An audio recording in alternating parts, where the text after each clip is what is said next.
Night Attack is brought to you by all of our lovely patrons over at patreon.com/nightattack. Subscribe today and get pre-show and after-show early in your own RSS feed. Also, thank you to Doghouse Systems for powering this show, our stream, and my heart. Get yourself a free SSD when you get a computer at Doghouse at doghousesystems.com/v/rogue and use promo code ROGUE at checkout.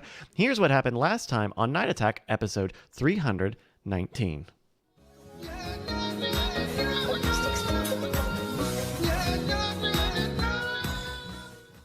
It's a famous beetle that loves to invade Afghanistan and then invade Iraq.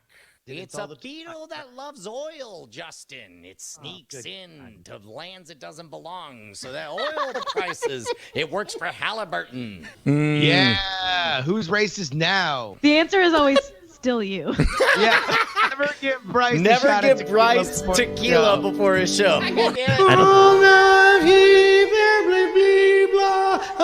My name is Enya. Something backwards on a train. Oh my God, that was it! Oh, I see you, National Treasure. Hello, you beautiful bastards. It's Tuesday night, and that means it has got to be go time for Night Attack, the only show we do once a week right here from the newly minted Diamond Club Studios deep in the heart of the 7 Acre Wood, located smack dab on Austin city limits, already joined by special guests, not only my BFF from OAK, Mr. J.R.Y., Justin Robert Young, also joined by us is C. Robert Cargill. Just going straight into it, man. We're all here together. Also, we're definitely starting the show an hour late. Also, we just did a live stream where we raised a bunch of money for charity. Might be a little bit loose. I say fuck you. We'll make it up in the happy hour. How are you guys? I'm doing great. Man, yeah, it's crazy times. That's weird. Hold on. You were able to hear everything I just said, right? Yeah. Wait, even now while you're talking, in fact, like while you're talking to me, I can keep on talking. Yeah, I mean, I'm just telling you. Yeah. I mean, I'm just talking. This is really fucked up. I'm sorry, Cargill. Are you hearing what's happening right now? Let's. Yeah, I mean, it's astounding. I can hear everybody. All right, look, I can even hear everybody talking at once. I'm thinking of a number between 1 and all the numbers. Fuck and on you, the count of fuck 3, you, fuck I want you. all of you. Hey, wait, fuck you. Hold on. Don't interrupt you. me. Wait, No, how are you able to here's my interrupt me? magic How is trick. this Go fuck happening? yourself. You're not supposed to be Go able to do fuck that. yourself. Oh, wait, you can hear me now? I normally do that when you try to set up a bit. I just normally, The number is 69. caught. For the first time, my treachery is revealed because we actually have full duplex audio. Yes, folks, your Patreon dollars are going to work right now. We actually have a radio quality solution to all of our sound stuff. Thanks to this board, we have this amazing Comrex machine now. Wait, it is this is what I'm all paying happening for? at the Zood. Yeah, goddamn This right, is, dude. Yeah. What you're paying is for the ability to interrupt me and disrupt the flow of everything, which is making me reconsider whether or not we should have bought this thing. Yeah, I liked it better when I was in charge of everything. Man, you want to know what? If there's one thing going right in this goddamn crazy world, at least it's the audio on Night Attack, and that's what's. I'm gonna fly that on a banner over Chicago. Yeah, dude, we were testing it out in the pre-show, and everyone was freaking out. Turns out technology, there's gizmos that do things. How was everybody's week? Mine is going fantastic. You just finished a fucking book. Everybody who finishes a book is having a great week. Everybody who finishes a book is just leaning back, having their scotch, thinking how great it is that they graduated high school yet again. Congratulations. Well, not that type. Fucking asked. I mean, It's fine. Cargill, what's the book you finished? I finished a new Sea of Rust novel called Day Zero. And is this the first sequel or the second? It's not a sequel. It's actually more of a prequel.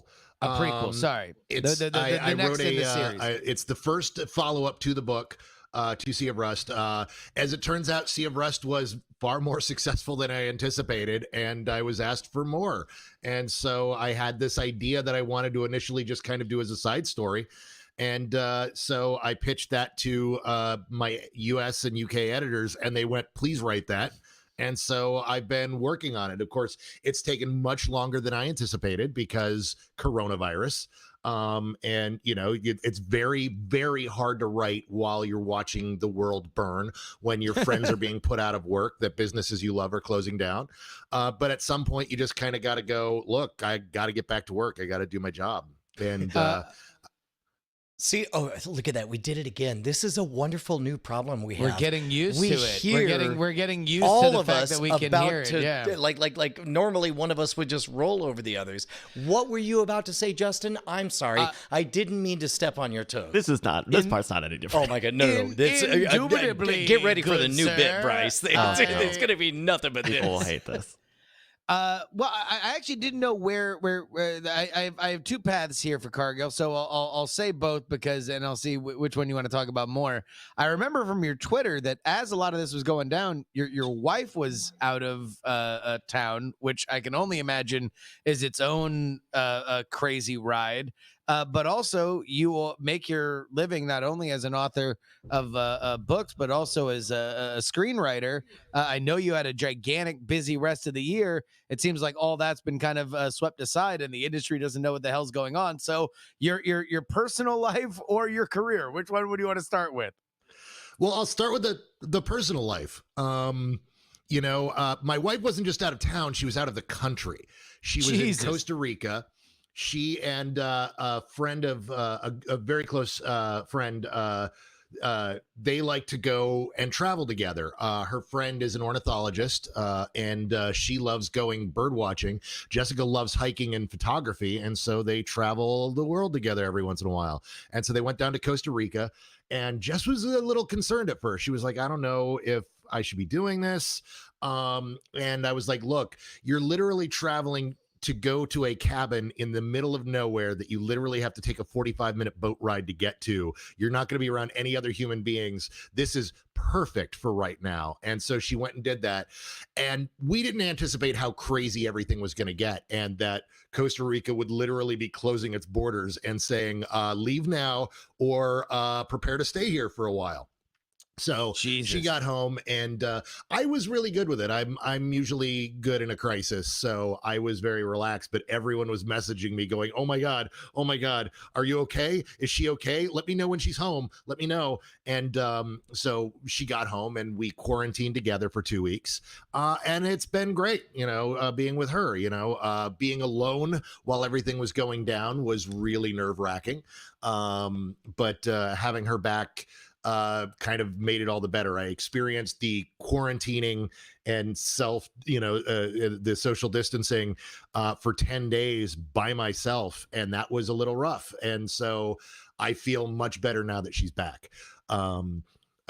Work-wise, this has thrown a huge monkey wrench in my life. I was actually going to shoot a movie on the 20th of this month. We hadn't announced it yet, but I was going to go and be on set filming a passion project that I've been working on for about 5 years, and it's still going to get made. It's just been pushed back a little. And so we're doing that. Also, me and Scott were revving up to shoot a movie in the fall, and that's been possibly pushed back. We don't know yet. We'll see how everything's going. But the upside to all of this is that what everybody in Hollywood found out was one of the most reliable jobs in Hollywood was screenwriter.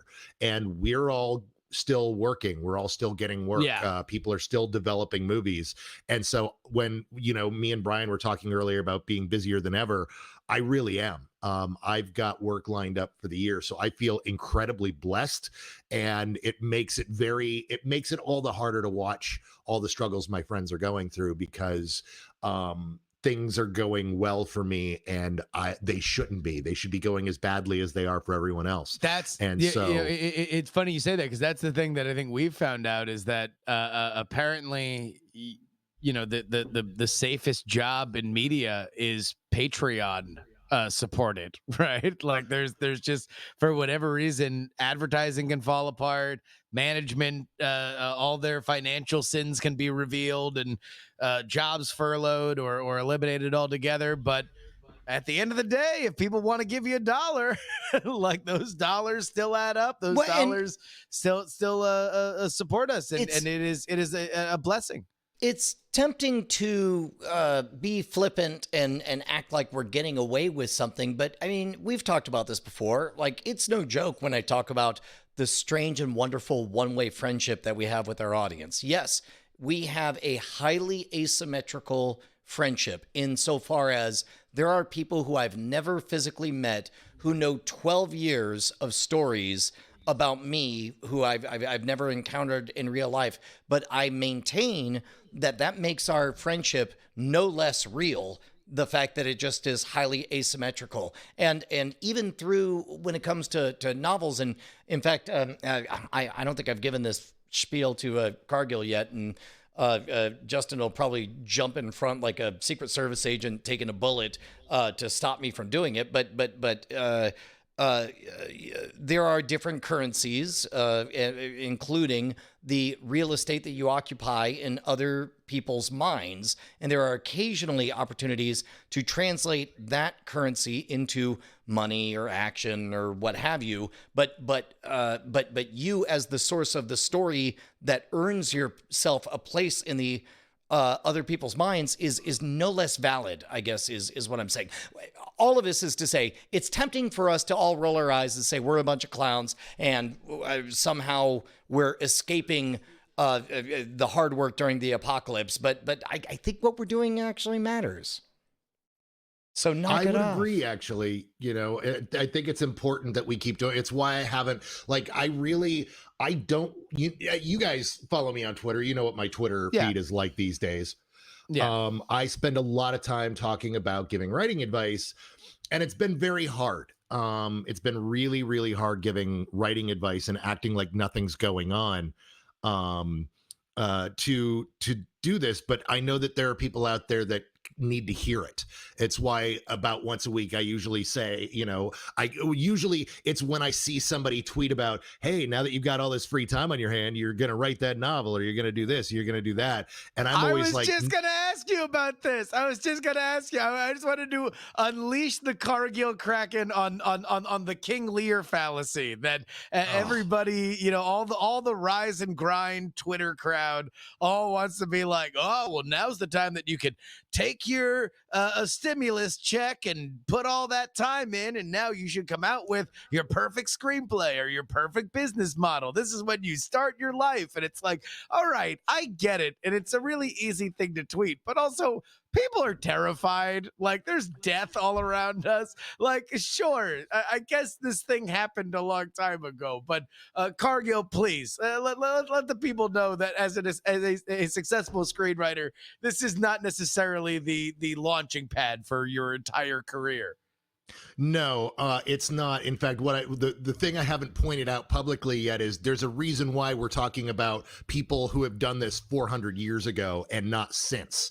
I mean, really, at the end of the day, writing is about your mental health. It is taking what is inside you and putting it out on the page. And in doing so, kind of experiencing those thoughts and experiencing that story while you do it. And some people can't do that during a crisis like this. This is real shit. Real people are dying. Real family members are sick and dying. You know, businesses that we love are not going to reopen. Us here in Austin just lost a business that has been a part of the fabric of the film community for 3 decades at least. Vulcan Video, it's gone for good now. You know, and it's never coming back. And this is a hard thing to deal with. And you can't be expected to come up with some genius while you're going through all this. Now, and forgive me if I'm overstepping here, but I suspect that unlike, like, I can do a magic, in fact, I have done a magic show. When I was headlining at Universal Orlando, I found out 15 minutes before I walked on stage that my best friend in high school had committed suicide because everything on that show had already been written and I knew all the mechanics and everything was on rails. I had absolutely, emotionally, it was not fun, but I was physically able to go through the process of doing that show 4 times that night and then processing it, dealing with it later. I strongly suspect that the act of writing does not lend itself to that kind of. I think of it as a showbiz pizza gig. Every so often you show up, the promo's been bad, you're not the show they were expecting, but at the end of the day, you can light the torch, you can put it in your mouth, you can eat the fire, you can escape from the straitjacket, you can physically do the thing. You don't have to care. Maybe it's not as good a show as it might have been for a million little nuanced things. I suspect that writing doesn't lend itself to that kind of flexibility. Like if you're not feeling it, then there's really no point in sitting down in front of that keyboard. No, absolutely not. Now, the thing is that those things that you experience will carry on into your writing later. I'll tie all of this together in a neat little bow to bring everything I've talked about so far into one thing. When I was in the middle of writing Sea of Rust, my friend from high school died as well. And she was a contest. We're doing a contest now of yeah, that's exactly no, like literally. How smart was your friend from high school who died? Hold on, guys. Wait a minute. I'm just gonna check Facebook real quick. All right, just go ahead. Yeah, so my friend from high school, she was my geek Yoda, and she was the person who like grabbed me by the scruff of the neck when I was 14 and said, you know what, you could be cool. You just don't have any confidence in yourself. I'm going to fucking teach you how to be a proper nerd. And she did. She's the person who would put books in my hand and go read this. I would show up at her house and I'd knock on the door and she'd scream for me to come in. And I would come in and she'd be at the computer playing a video game and go, sit down and shut up. This is called Doom. It just came out. Watch. And like she introduced me to all this great geek stuff. And then I found out she passed away and I couldn't write. And I couldn't write it all that day. And I had a business call that I had to do with Harlan Ellison of all people. And Jesus. I called up Harlan 20 minutes late, which was something you did not do.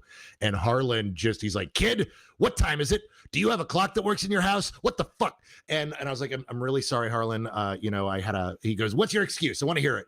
I said, a good friend of mine died, a good friend from high school. That, in fact, the woman who introduced me to your books.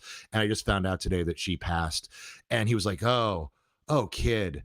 And he spent the next hour consoling me and telling me the stories about what it was like losing Ray Bradbury and Asimov. Jeez. and knowing what it was like that they would be remembered and he wouldn't, and how profound that was.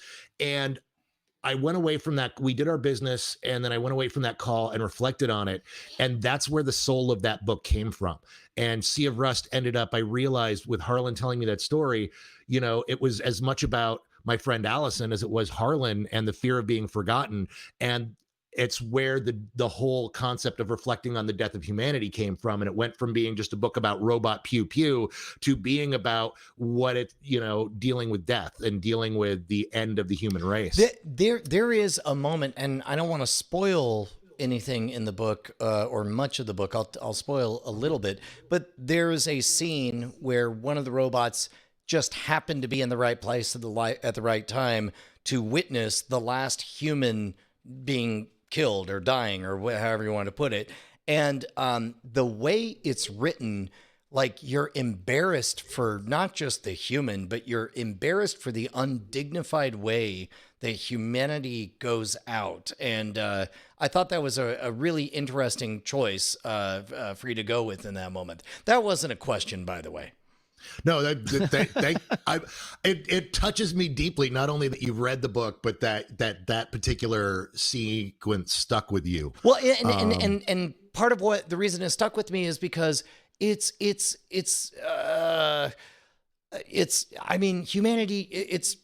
shitting its pants in its last moment. I'm embarrassed for humanity in that moment. Yeah, that's the idea. I mean, that was I'm glad that was the point, Brian. I'm glad you picked up on that. There we go. No. I mean, no, that's never. Here's the thing: when you've written some stuff that people know, essentially what you get is you get a handful of people. Almost everybody comes up and talks to you about the same stuff. Whenever people find out that I've written Doctor Strange, they say, "Oh, Dormammu, I've come to bargain." Mr. Doctor, or they talk about, the scene that I'm most proud of in my life, the scene that I wrote and fought for to be in the script that people have fallen in love with, which is, of course, the death of the Ancient One. People talk to you about that. Whenever it's Sinister, it's like, oh my God, the lawnmower. But when someone comes and talks to you about a scene that means a lot to you that nobody really ever talks to you about, you're the first person who's ever brought that scene up to me. No shit. And I love the fact that scene connected with you, because that scene was very much. Well, it was. I don't want to suck your dick on the stream. It was. I was like, that was rude to humanity, the thing that you did, and I admired you just a little bit more for having written it. It was. Anyway, Sea of Rust is good. I do have one other question. I don't want to geek out completely, but I think we talked about this off the record. In Sea of Rust, and if you haven't read it, people should read Sea of Rust. You intentionally ground the robots in very late 20th century, early 21st century technology, which almost certainly, to reach that level of sophistication, I think off the record around a campfire, you and I would both acknowledge almost certainly there would not be hard drives and battery packs, and it wouldn't look like that. But there was a visceralness to that made it easy and approachable. Did you wrestle with whether or not you were going to go with that nuts and bolts kind of angle, or maybe do a positronic brain made up future data type thing? Yeah, I did. I mean, this was a really tough book to write, because I had a lot of things I needed to crack, and no one had ever written a book that was just about the robots after humans were gone before, not like this. And so there was no baseline to work with, and I realized working on it why no one had done it and how hard it was. But so one of the things I really kind of realized, and something that I try to pass on to other science fiction writers, is when you're writing science fiction, the easy out is to create the magical technology of the future. And that's really easy, and it's good, and it works. But the thing is that you're going to get it wrong. You're going to get it absolutely wrong. Every once in a while, you get somebody like an Arthur C. Clarke who guesses satellite technology and calls it a satellite, and people borrow from that. A William Gibson who talks about the internet, and they borrowed the names from it. And so ultimately, it's like, look at how prophetic this was. But generally speaking, it gets the future wildly wrong and becomes laughable. Instead, people in the future love reading retro science fiction and seeing how people processed things in previous time with previous tech. It becomes part of the charm. And so I realized, why don't I write the robots being something that we understand and can, when I talk about the problems of the RAM burning out, anybody who's had a computer knows what I'm talking about, and they understand the problems of memory, and they understand what's going on with the robots. And as a result, it does, as you said, ground it for the audience. And then people 50 years from now who read back and read, oh, isn't this quaint? Isn't it cute? Will be like, but yeah, this is adorable. This is what the technology looked like in, it also avoids one of my least favorite things in science fiction and fantasy, which is the first two chapters where you have to invent the dumb system. Yeah. The dumb little story of like, he ran to his neuron fountain, which of course is powered by positive neurons and not negative neurons. Like, it came from the neuron factory. We have a phrase for that in genre fiction. We call it the "as you know, Bob," and it's the "as you know, Bob." Our entire civilization is built upon the discovery made 300 years ago that humans' DNA can be merged and made immortal by merging it with jellyfish. And it is something you try to avoid. It is really actively something we try to avoid in genre. And so that was my solution. And can I confess something that Sea of Rust reminded me of? And I wouldn't blame anybody out there for thinking this was accidentally unkind, and I mean it with love and affection, and I'm saying it because if there's anybody who's going to get the reference and get what I'm trying to express, reminded me of the early 80s movie Heartbeeps. Do you remember that movie? Oh, I do a B movie podcast, so yes, I know Heartbeeps. So in Heartbeeps, there's it's a bunch of robots, and it's very just go with it. Robots, they're like people, they're in love or whatever. There's one that sits on a soapbox and tells bad jokes, and at some point, it is a plot point that he's been telling bad jokes because he was trying to conserve battery power because it takes too much energy to tell good jokes, and that's why he's been a lousy, carny vaudevillian the entire movie long. There is something about the just go with itness that is that an unfair parallel to make between the two? Not at all. Not at all. Like that's so much of the book that I wrote was a reaction to all of the robot stuff that I had digested. In fact, I was really blessed that the editor that I ended up with had actually edited for Asimov and Bradbury. And she was the first time she read the book, she's like, "Oh my God, I wish Isaac were around to read this because I would have loved to watch him rip into you. This would have been the most interesting conversation." And because we had very different takes, and he was not cynical like I am. I'm a cynical optimist, and he was a pessimistic lover of all things. But weirdly, like Sea of Rust, I know I wouldn't be surprised if you marketed it as a cynical show, but there's so much unironic love in that book. Which is a weird thing to say, given that one of the main robot characters is a literal cartoon character. It's a literal cartoon of Red State America, and yet somehow it lands, and I don't care. Your book. Are you referring to the robot called Merca? Merca. I am. It's I don't know.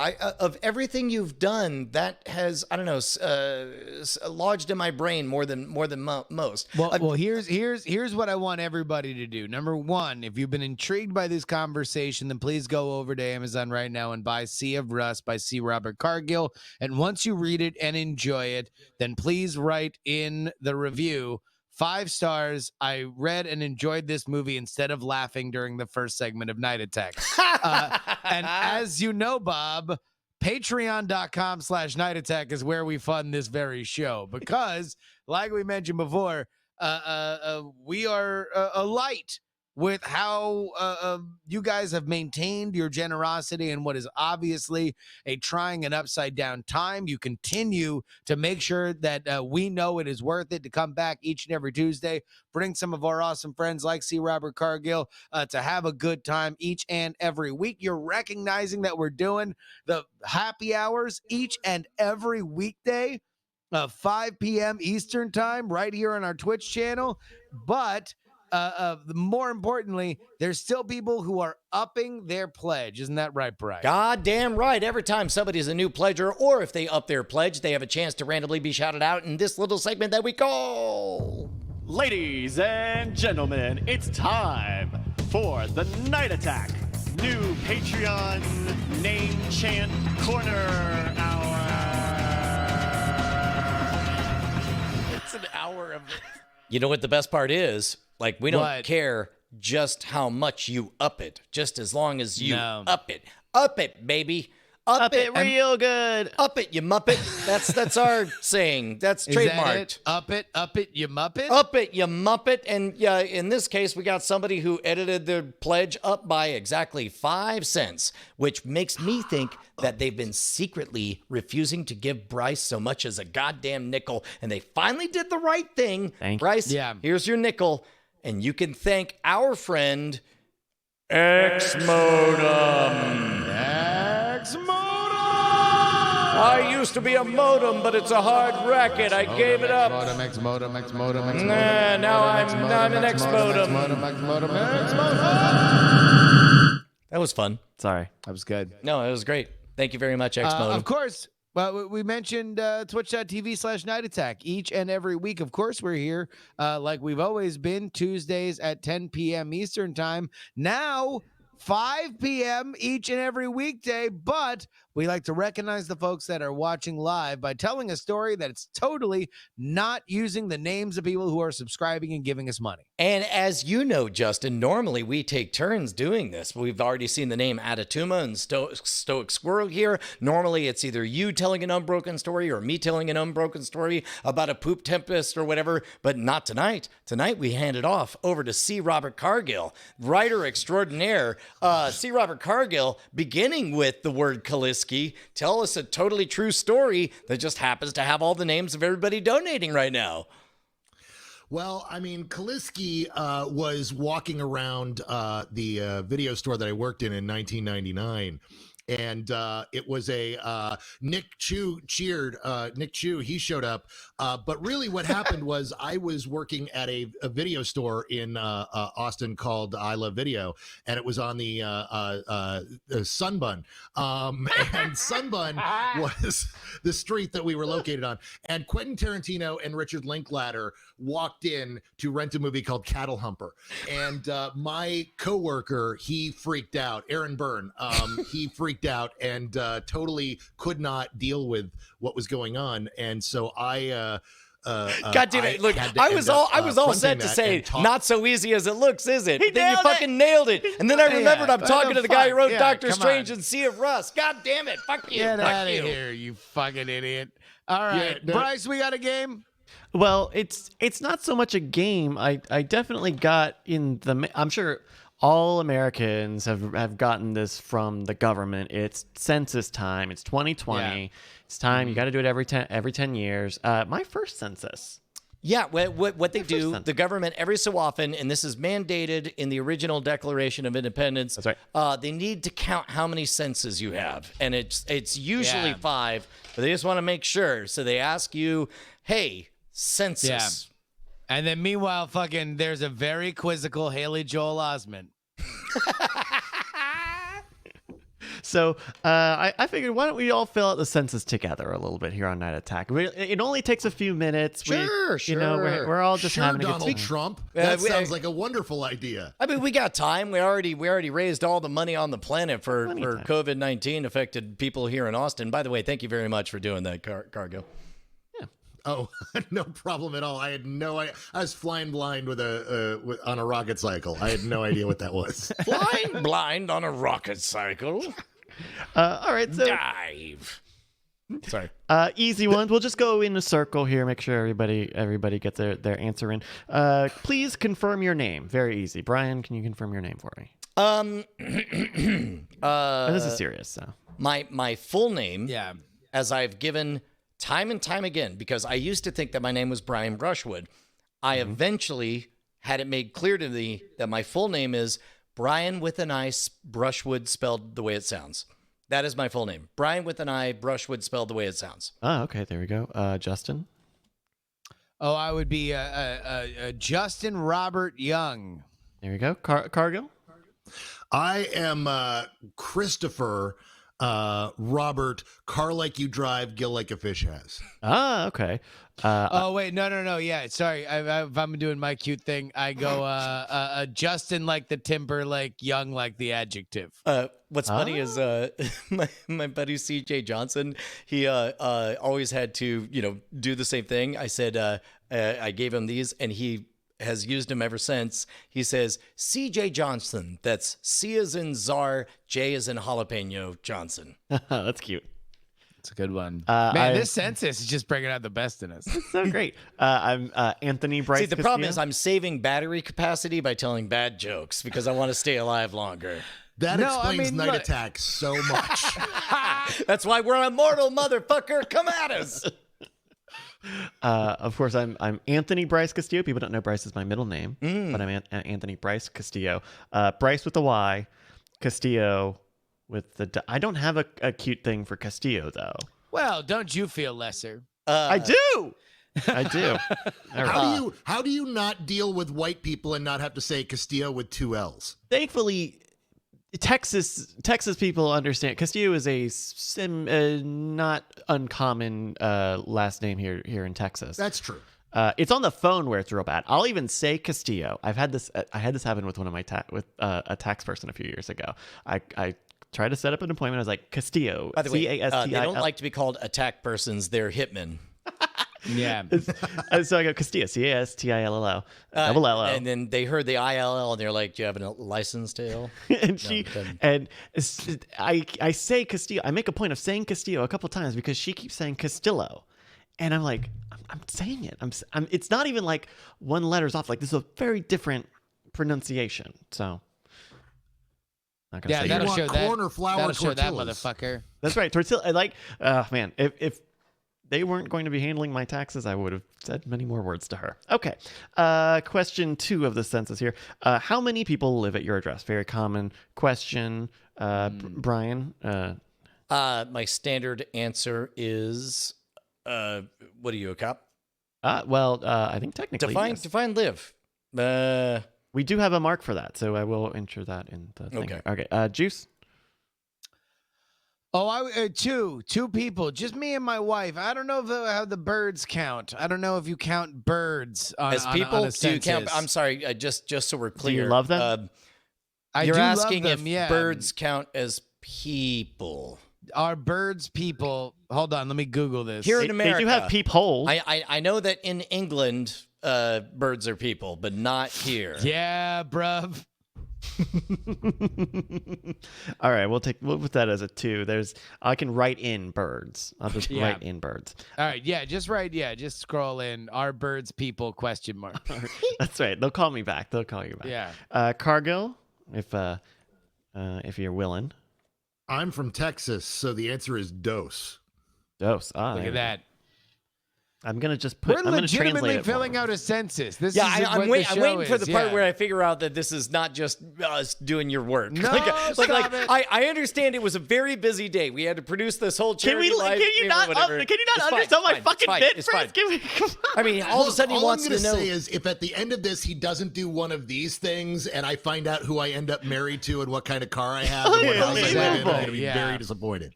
Also, you Like in don't 4 actually minutes. want to Can we know go? how many peepholes are in my house. It's bad Jesus. scene. All right, here we go. Brian, we're gonna start with you on this Yes, next one. yes. This just says crunchy or smooth. Oh, goddamn crunch. It's got to be that crunch. The Like, crunch. you know who likes smooth? Old people who don't have And teeth. sociopaths. Yeah. You know what? You know who loves smooths? Criminals and people who write songs about smooth criminals, and pedophiles who have a series of songs that are definitely spelling out the fact that they're a criminal, talking about how they're bad and you know it. You've been hit by a smooth criminal. They're looking at the man in the mirror. Those bad people are the ones who like smooth. Okay. You know who else likes smooth? I like smooth. Who likes it smooth, Cargill? Santana. Shit. And Rob Thomas. And Rob Thomas. Fuck yeah. And Rob Thomas. That's You my try to battery saving technique scream, right there. but the king of pop is in your bedroom and you can't get rid of him. That was a literal lyric. That was the original lyric. Those are the people who like smooth. music historian Brian. Exactly. Brian with an I, Brushwood as it sounds. Make it real or just forget about it. Juice, smoother, crunchy or smooth? We need to know. I would go with crunchy as well. I mean, I wanted to be the contrarian here and say smooth, but I am a texture man myself.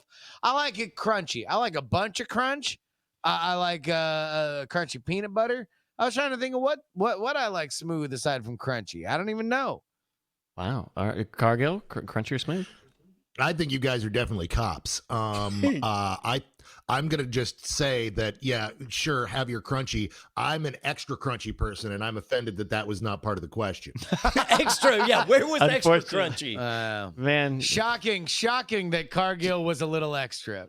man, Just mark it down in marker instead of pencil. that's right. Then We they'll use a know. Sharpie for that. I'm gonna have to. I don't feel safe giving my answer now. Like, Oh no! Come on! I No! prefer smooth. No! I Save space. Save Save space, Don't man. worry. Go Look, ahead. Tell us about. All right, I'm sorry. I just got a phone call from George Washington Carver, and he said, anyway, you want to use a peanut, it's fine with him, as long as it doesn't involve molesting children. Well, so that's the thing is I don't do that. I don't write those songs and I don't do those things with young children. You just but I like share smooth. certain aspects with Oh my- people. Very weird that Brian keeps going to this. Like, I think we all got the joke. We don't need to hammer it in. It's gonna get funny again. Just hold on. Is Bryce a smooth criminal? Is that what we're hearing? By the way, I don't think we don't. Your original book was called Sea of Crust. It was about sandwiches, peanut butter sandwiches, and I bet they were not crunchy. All right. No, I even had to cut the crusts off, so that's why we changed the name. Yeah, there's a second question here. Crusts on or off? Keep them On. crusts. Oh, Crust Yeah. on. Come Crust on. What on. am I, Oh 11? no! Have we lost? Are we? Oh no! I don't cut- Wait a minute. All right. No, hear me out. By the way, you could tell that we're just straight up. We're playing with a new toy. The new toy is our ability to all talk at the same time. People hate this. Number 1, Bryce. You're telling me you would have a smooth peanut butter sandwich with the crust cut off?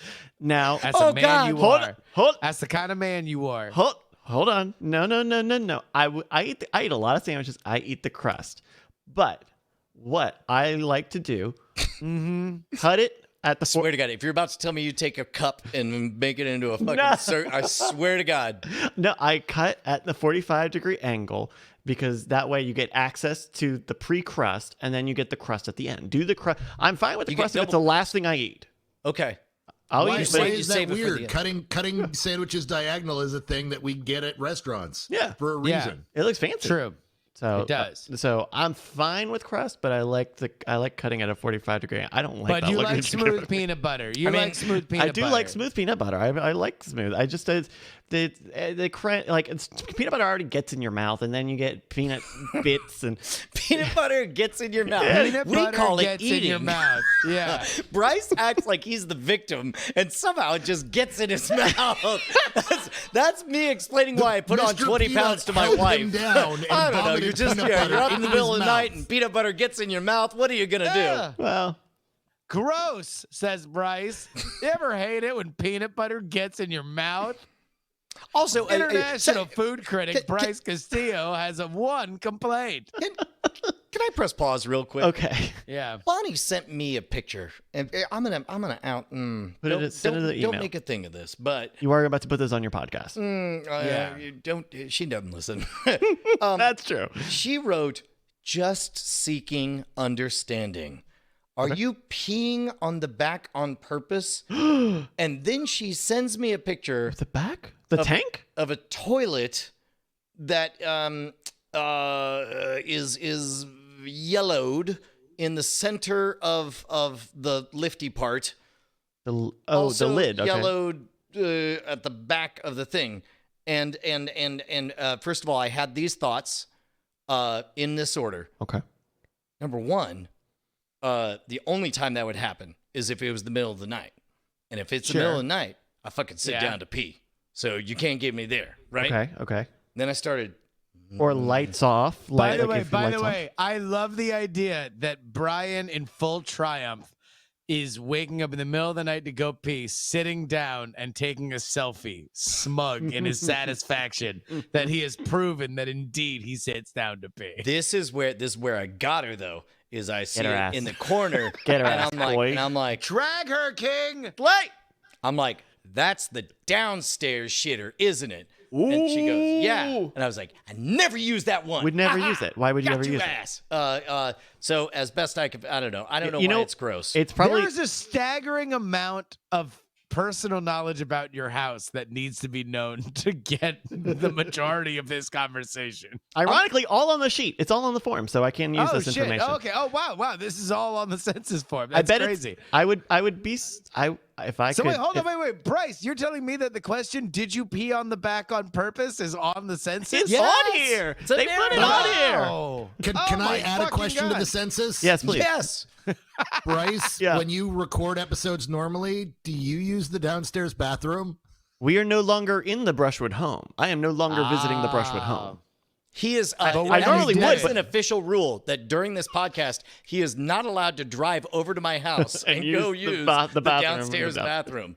I bet. But when you, just out of curiosity, when you are, do you use the downstairs bathroom? All right. 50-50. I'm just gonna. 50-50 would have been the answer to that one. I'm just trying to figure out, because other than Brian, there's a house full of girls there. Here's the thing. And, Here's my Nancy Drew. Here's my Nancy Drew theory on this. Yeah. Right? You see, y'all, everyone's seen Mythbusters, right?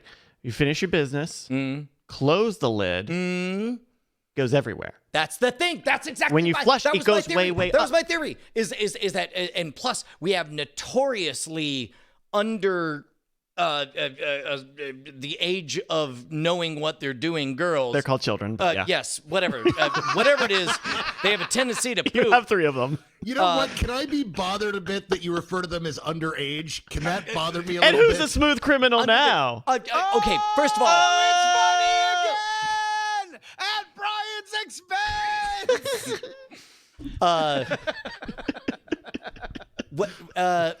what is it the Catholics call it when there's that age at which point sin counts? The age of Communion? I forget it. Anyway, here's what I think is happening: is I think for 12 years now, kids have been shitting, and most of them have been forgetting to do the flushing. Yeah. and then and plus plastic gets yellowed and old.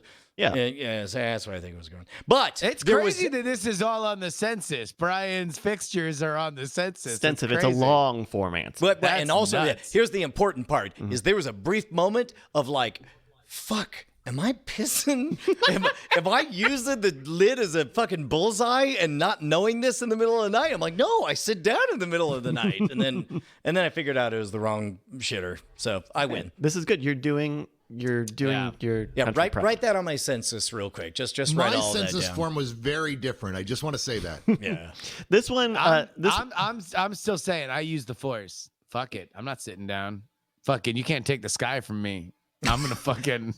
I'm closing my eyes. I'm listening to the sounds. Bullshit. Look, You you do tile not, no the light? floor You for do a not reason. piss No eyes lights. closed lights off? in the Eyes middle of the closed. night. What No, the no, no. fuck? No, I'll try to not open my eyes too much, but I'll open Do them a you little turn bit, 'cause on the it- light? Do you even turn on the light? Guys, What? do you not use sonar for this shit? Do you not use the sound? Like I have. I can I'm hear not when it's above hitting that. the side, and I know when Yes. it's hitting water. Exactly. Why don't you use your eyes and then it's never a question? Why Because are then you you here just are you run making like a this. fucking What are you talking video about? game I out of can't this believe when you this. could just sit down? It's 2 in the goddamn morning and you got to go back to bed. I don't want a math problem. Oh, stop. So much work. You're sitting, you're doing a thing, you're tucking your junk. Enough. Stand.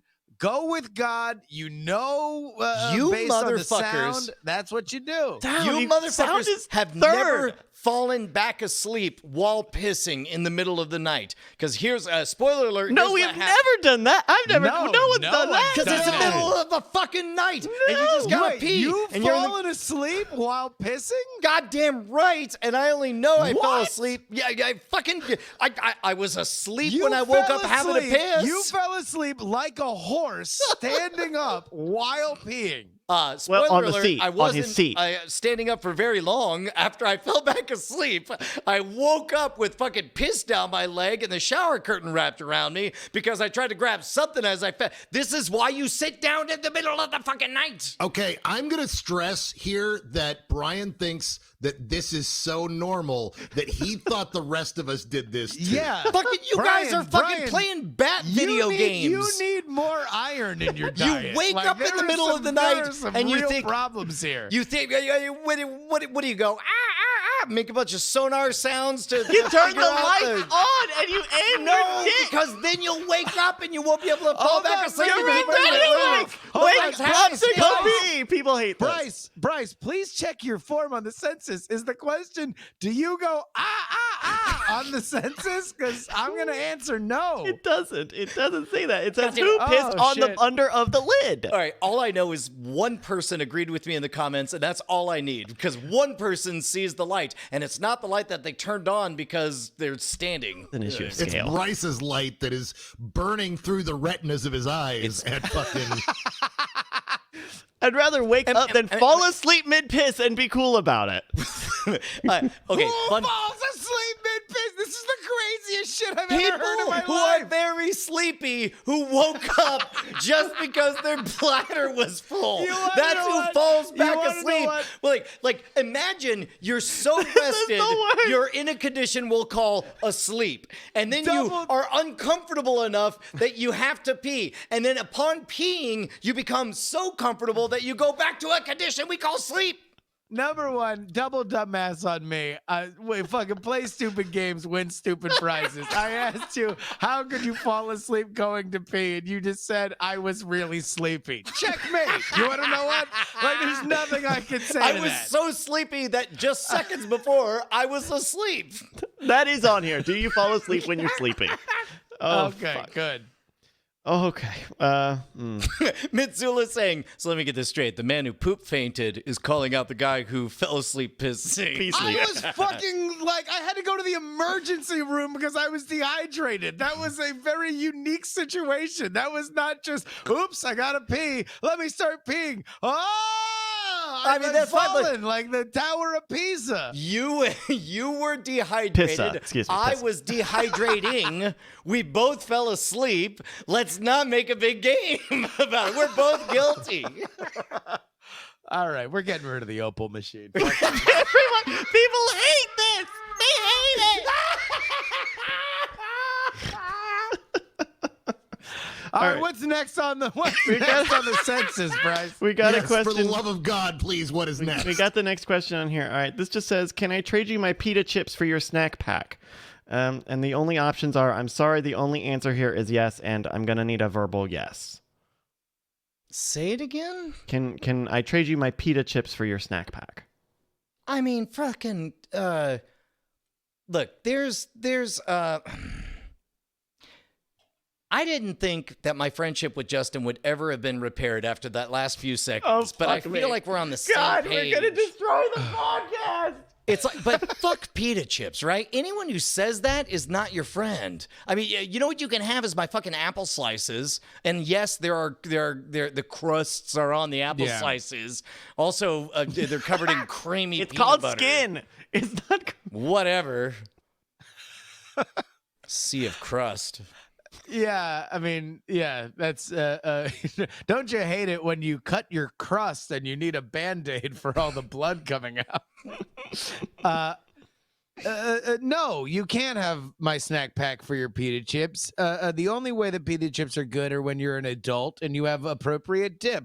This is a lunch table scenario in a school situation. Absolutely not. Get the fuck out of here. Cargill, name one snack food that is a fair trade to trade for pita chips.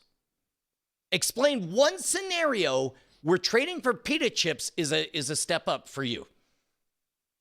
When it's because the kid's parents always pack him terrible, terrible lunches, and I'm doing a good deed by sharing my Little Debbie snack cake. He's a good man. Fucking Andrew Hackard has it. It's rice cakes. That's the only time you get. It's a trade up. That's the only time you get. Ooh. Oh.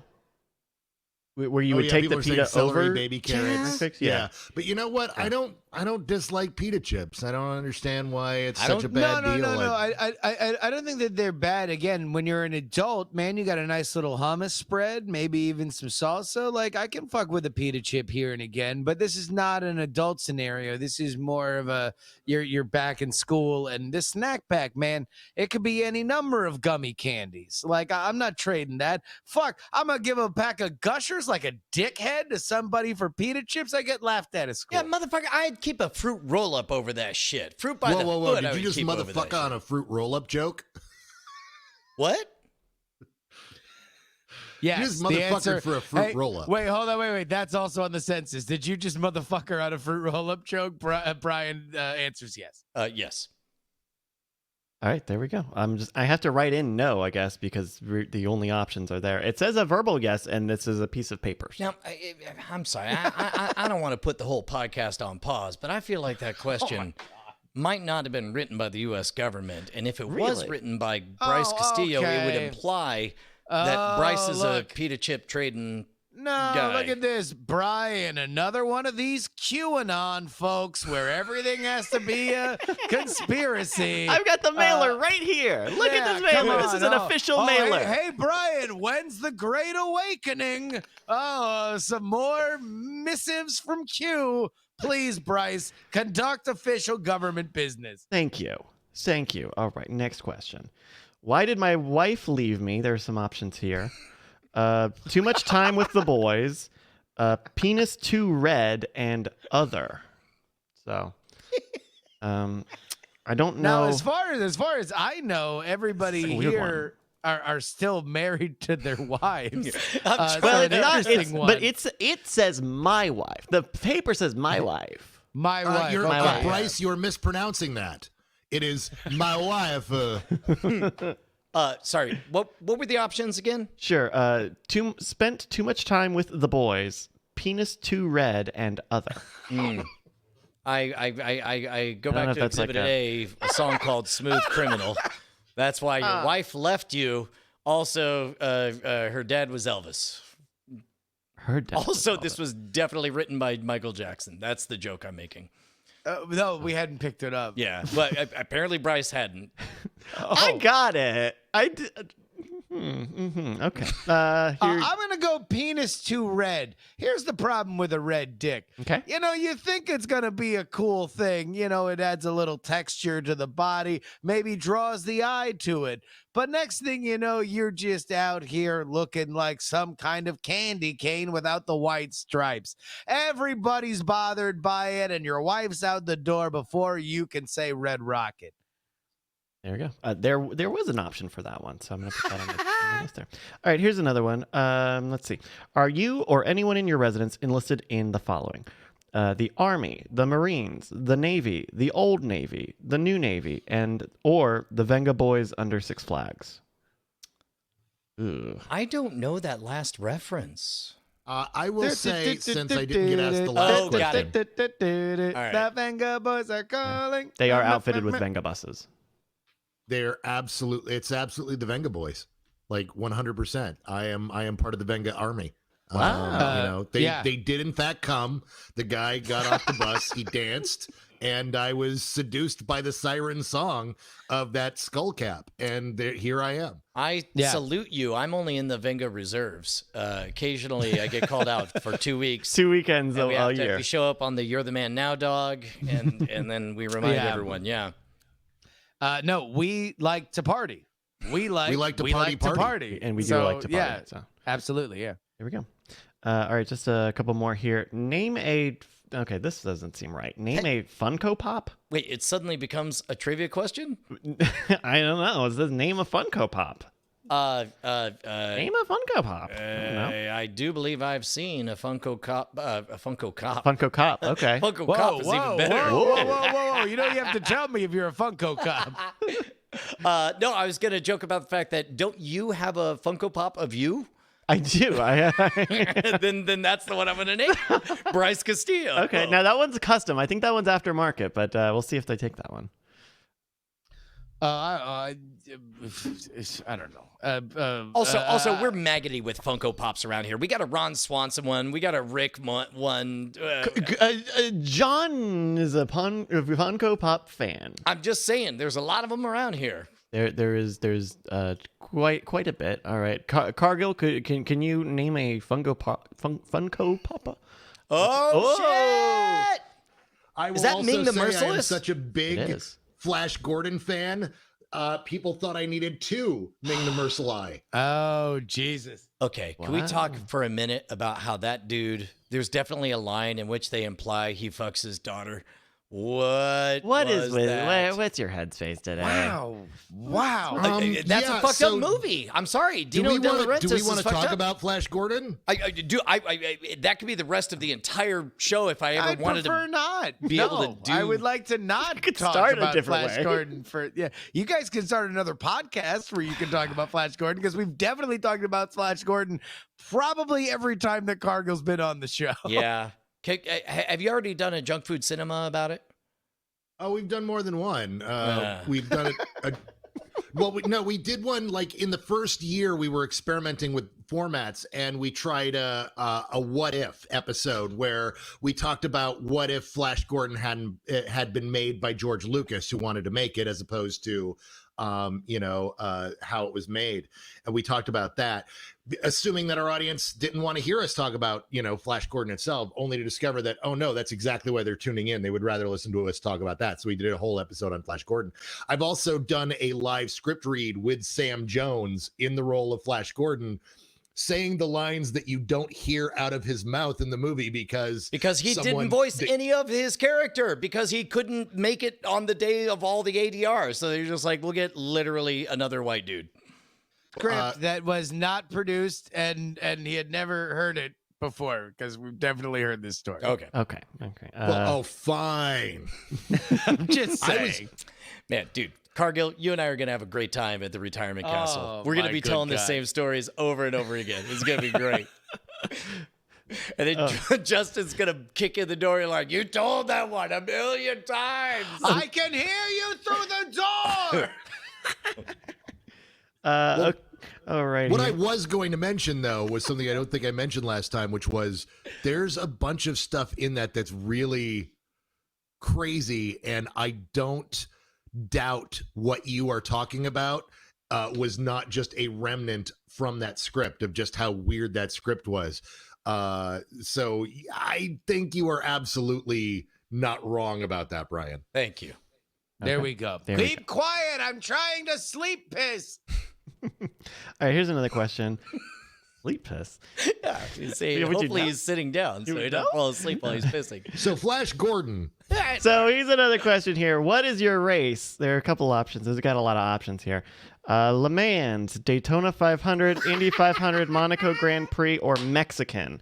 And I didn't think that one was technically a race. So some racing options here. Wait, what are the choices? I'm gonna go couch to 5K. Oh, okay. I can put that. Yeah. I think I can put. I'm gonna write in other Good. and Try it in. for- Yeah. Brian, got a favorite race? What's your favorite race? Daytona. Just the It's gotta be number one Daytona. race. What would be, Oh, you're asking me what's the best race? What's the best the one? best race over the entire world? Because no, nothing but danger. Never mind. We'll just say Daytona. Daytona's the best race. this is where Brian. Oh, okay. Sorry. All the smooth criminal talk. That's all. Let's keep going. It's a runner, but here, no. Is there a race in Flash Gordon, Cargill? And maybe that's that's where we can go with this bit. Race to the bottom. I will say that I have to write in other because I am definitely rainbow track. Oh, Rainbow Track. Yeah. Yes, that's a great race. Yeah.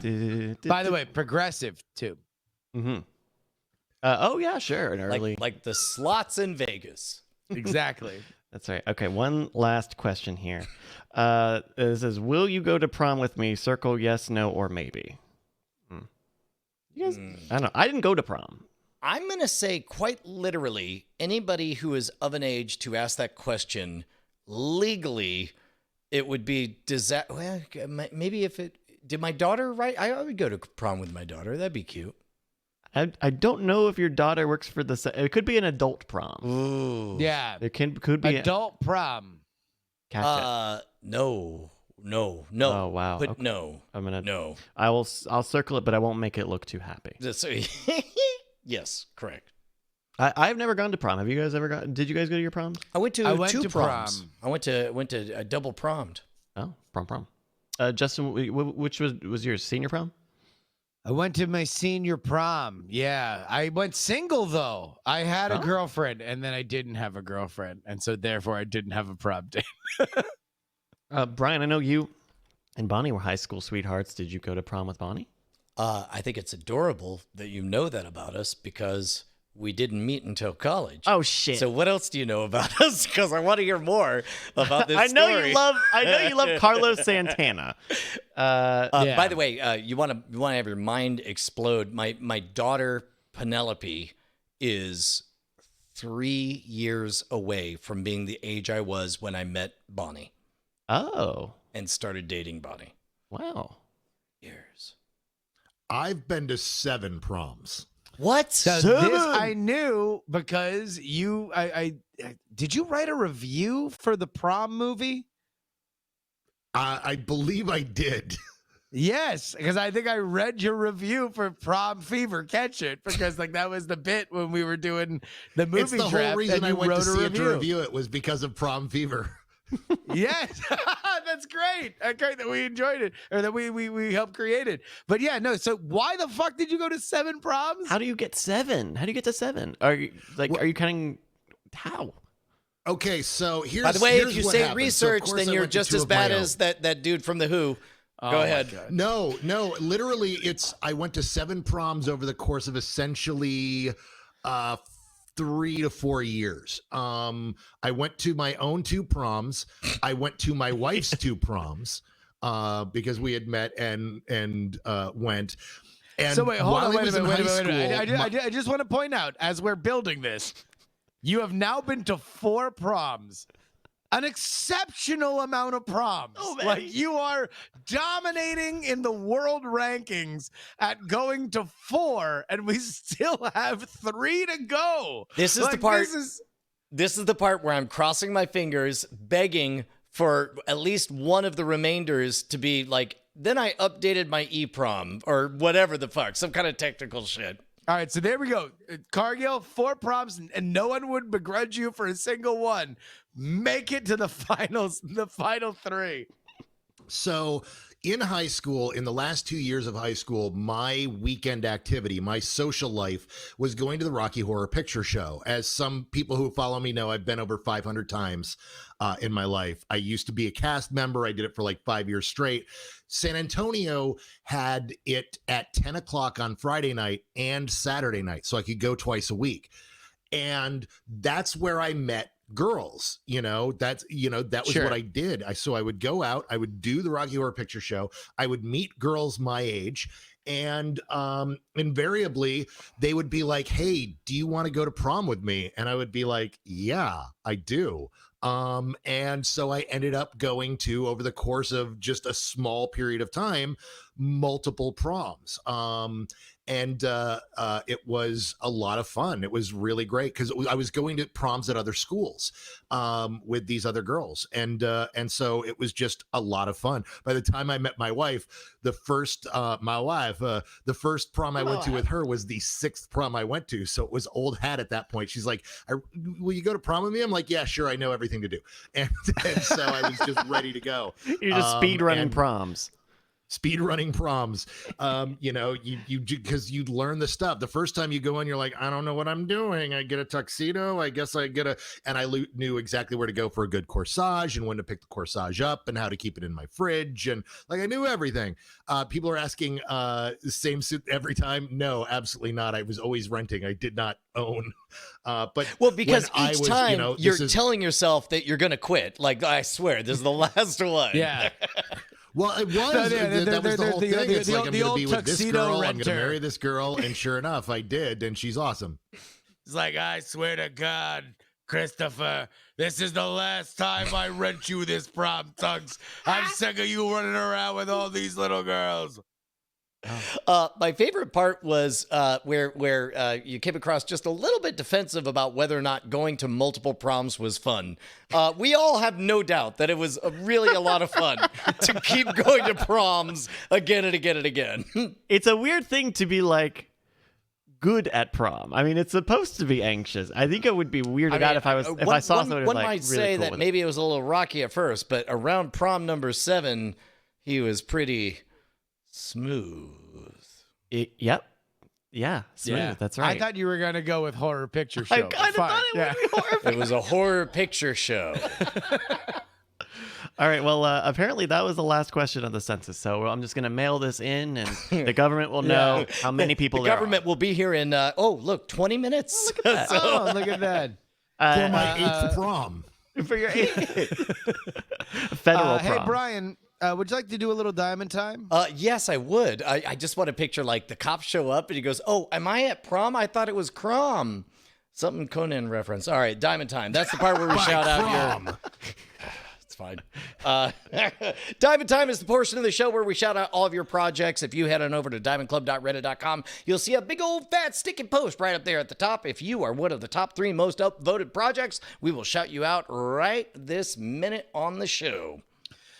We begin with Mountain Jones Planet, who says, I don't have anything to promote, but I'd like to promote the idea that y'all should make Twitch highlights of your gameplays so they don't disappear into the ether. Oh. Thank you for your time and good night. I guess if you are streaming on Twitch, what you might think is that it's like YouTube where everything's saved forever. It is indeed not saved forever. But if you really want to make something last forever, you do have to just take that one extra effort to make your video a highlight. And you have to be the one to do it. It can't be a fan thing because I know fans can clip Well, that fans stuff. can make clips. Yeah. You can make highlights. Huh. I guess if you gave, I don't know if there's like mod privileges right Yeah, now. I think there might be like an editor thing, but I don't know if editors have been depreciated in Twitch or not. But yeah. Red Hat Jesse writes in saying, hey guys, I'm a photographer, videographer who's part of a band named Keep Flying, a pop punk group with horns. No, not ska, though we did finish touring with ska legends, Real Big Fish, right before the shutdown started. What? We recently put out a new music video for our song Bargaining, a song dedicated to those we've loved but have lost. This is a video I proudly directed, shot, and edited, and just looking to get more eyes on it. Head on over to YOLO420.com/KF-bargaining and check it out. And if you like what you hear, follow us on Spotify, YOLO420.com/KF-Spotify. Let's take a little moment. Let's enjoy some of this.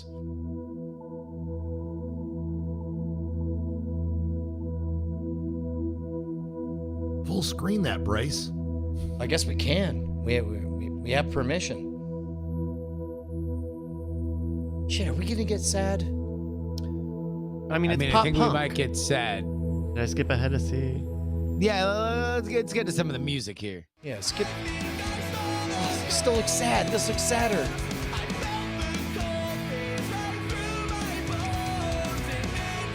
We're seeing the passage of time and the dealing with grief of loss of loved ones. This is creamy.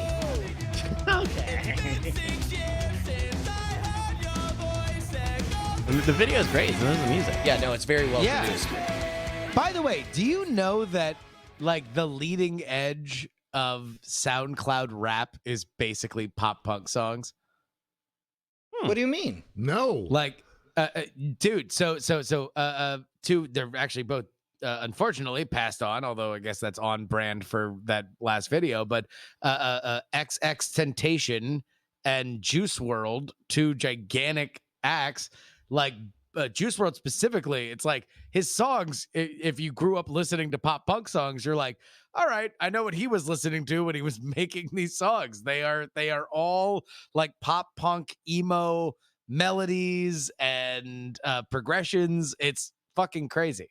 Also, it is quite good. The visuals are very rich. YOLO420.com/KF-bargaining. Very well done. Yeah, very good. Wings 2004 says, hi, Diamond Club. I'm in the San Francisco Bay Area trying to do my part to support the frontline relief workers by 3D printing a device that hooks the elastic straps on masks that helps prevent ear sores from long-term use. I'm calling this Operation Ear Saver, and I made myself a website.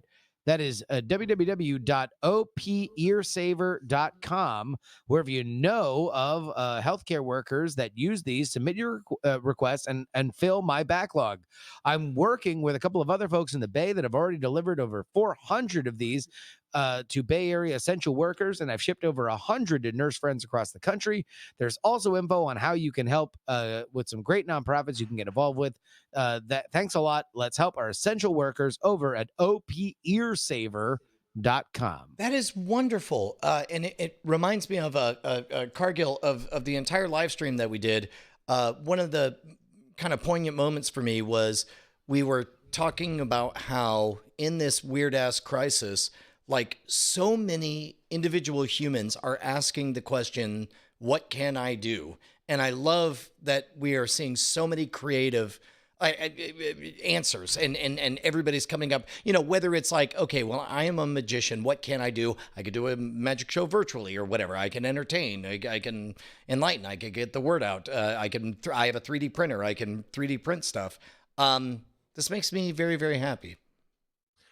Can I say how painful and awful just the word ear sore is, and how it's made me feel even more for our doctors and nurses and frontline folks? My God, right? Dear God, that word just, like, the minute you said ear sores, I felt needles in my ears, like, oh.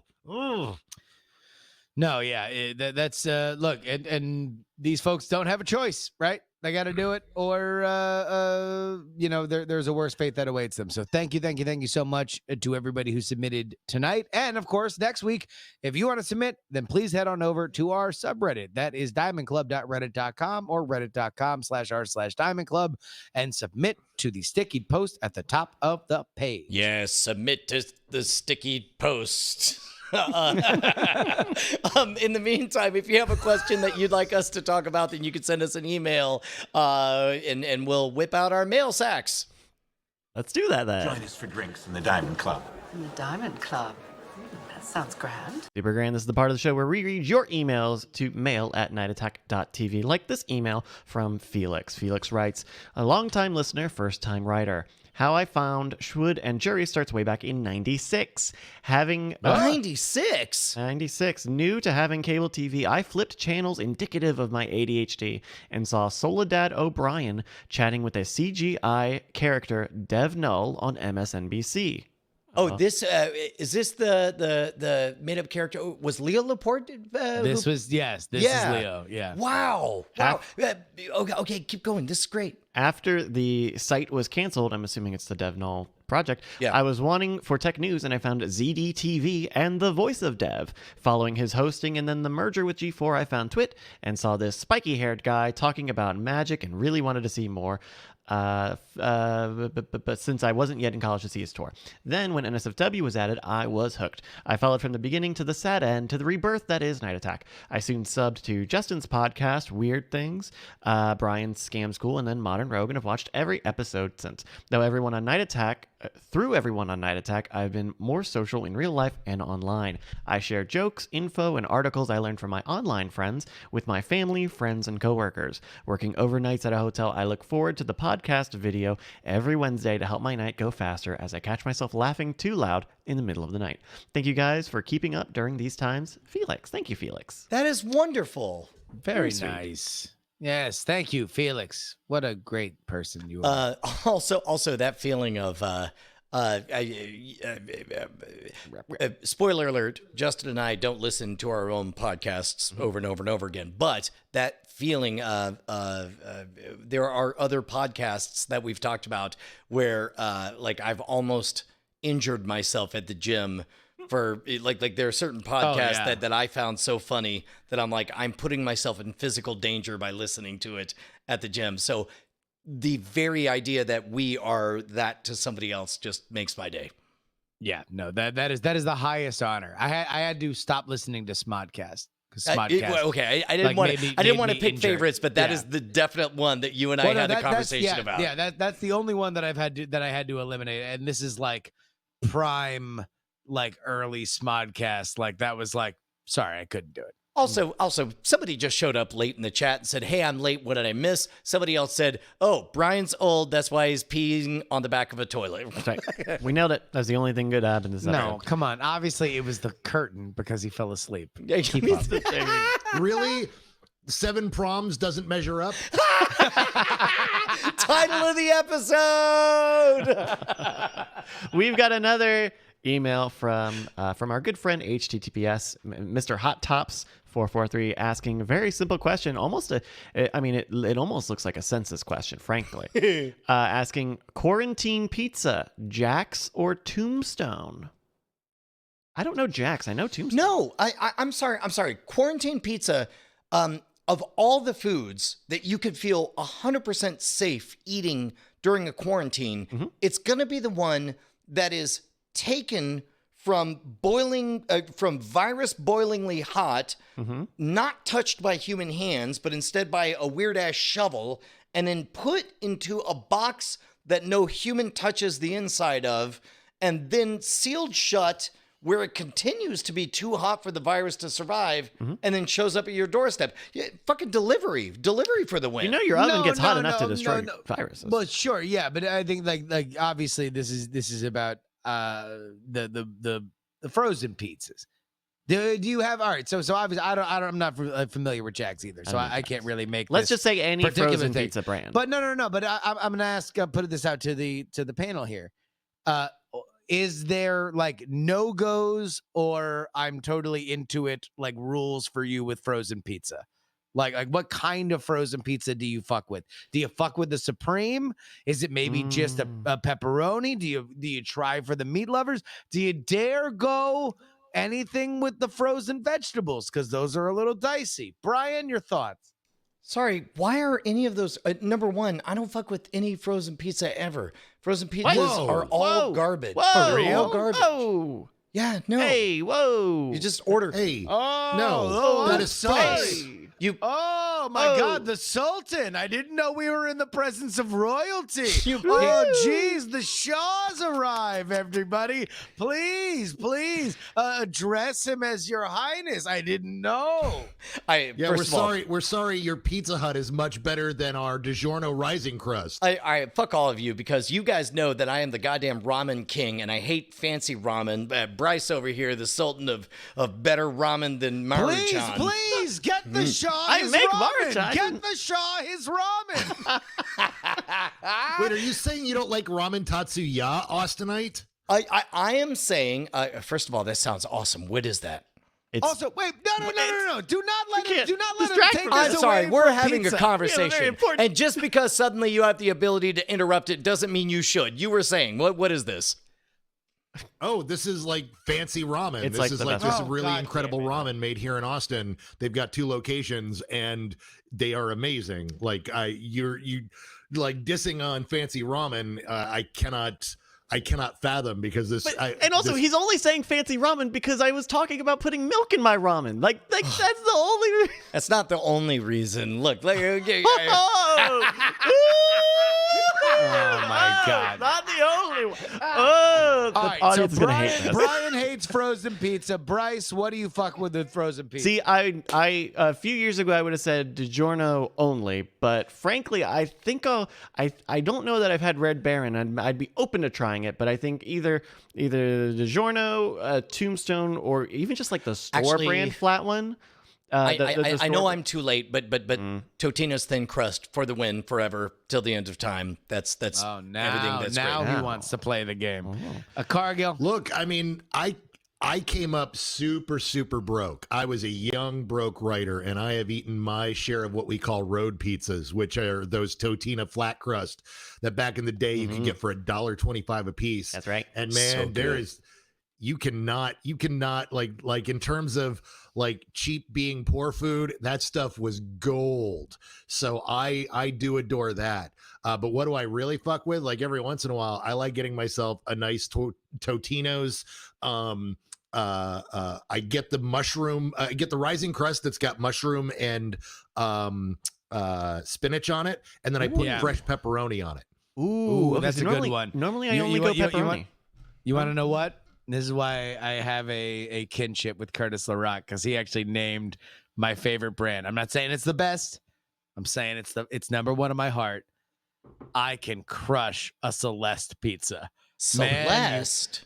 You fold over that reflective top, a marvel of modern engineering. Put that little disc right on there. It is a personal pan-sized pizza. Oh my God! Douse it with garlic salt. We are good to go. A Celeste pizza. Can't fuck with the Oh, personal love pain. it. Can't fuck with the personal size. No. Get out of here! Of course. No. Yeah. No.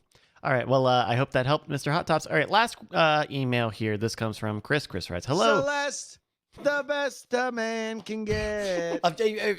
Because you reopened this brief Oh, moment, God. I just need somebody. Do me a favor. Somebody out there, try soy sauce on your pizza, and then write in and say how much your eyes have been opened. Soy sauce and garlic salt. Now, hold on. pizza. Okay, now you're about to open down a road that I'm about to open up, and we're about to do this. Will you be our Neil no, hold on. Armstrong? No, Sorry, Buzz will Aldrin, you- because will I you got chug up soy first. sauce right now, Bryce. I would try soy sauce on pizza, but here's a question: the condiment for your pizza. Are you saucing your pizza up? Because for me, have a pizza, you better have some ranch dressing. Who the fuck? What better part have of some ranch. Iowa are you from? You bizarre creature. It's Cargill. Back me up here. Pizza with ranch. No. No. Like I'm fine with people doing it, but I'm fine with people doing whatever they want to do. Generally. Unbelievable. Who knew that ranch and pizza was the gay marriage of our friendship, where you could be fine with it for other people? Yeah, it's like, I don't fuck with ranch. There's nothing wrong with that. No. Oh my God. Hey man, there's a reason it's in the Hidden Valley. That's all I'm saying. Get the fuck out of here. This Opal is a window to our soul. The audience is gonna hate this. All right, last question here. This is from Chris. Chris writes, "Hello, night boys. Question for Justin. Justin, this one's for you. Okay, good. Has your dad tried to contact you or anyone in your family since?" Jesus Christ. Wait, hold on. Now, do you look at these? I do. We went from what's your favorite frozen pizza to has your estranged father tried to contact Would you let him finish it? The whole letter reads, has your dad contacted you, and is Flash Gordon his favorite movie? Check yes my or no. God. It's Well, for the yes. census. I'm sorry. Yes. Throw Would that you dip Opal your in the estranged father in ranch? All right, so there you go, Chris. I hope that helps. No. My estranged father has not tried to contact me during the pandemic. If you would like to send us a much better email, apparently. Oh, no, these are No, great. That's a Everything good about email. That's a good email. It's just a very weird thing to set up with frozen pizza. Yes or no? Also, the dad that you thought were dead That is is like he the Red common Baron? language. Check yes It's a or no. part of It's the for the vernacular. census. Oh my God! Oh, I Thank you, love Chris. being able to interrupt each other. This is the best ever. Thank you so Yeah, much, it's okay. everybody who Uh, designed the Opal. If you have an email, please send it into mail, MAIL, at nightattack.tv, and we might read it here at the end of the show, which was this. Hey, man, Justin, I hesitate to ask, what did we learn this Nothing. Not a thing. We learned that Brian's read Sea of Rust. Oh, we learned that we love C. Robert Cargill, who I just realized put his first initial in the title of that book. We learned that the census is oddly specific. We learned that Sea of Crust something census. I don't know. Look, we learned that we love you guys. Hey, thank you to everybody who's been supporting the show and letting us do stuff like buy equipment so that we can shout over each other thanks to technology. God, it's the best thing ever. Join us for happy hours every 4 o'clock Central, 5 o'clock East Coast, 2 o'clock West Coast. Weekdays, Monday through Friday. Cargill, do you got anything to promote? No. You know what I do? If you are a aspiring writer, check out a podcast I do with Dave Chen called Write Along, wherever you listen to your podcasts. And if you love movies and you loved hearing me fuck around with everybody tonight, check out my podcast, Junk Food Cinema, where me and Brian Salisbury every week dissect a movie that we love. Thank you guys for having me back.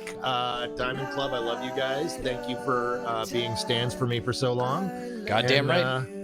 See you guys next have a good Tuesday. night. Dying to fire. Also, thank you to Jordan DeMoss, our Bitballs. Holy shit, Club hopes you have enjoyed this program.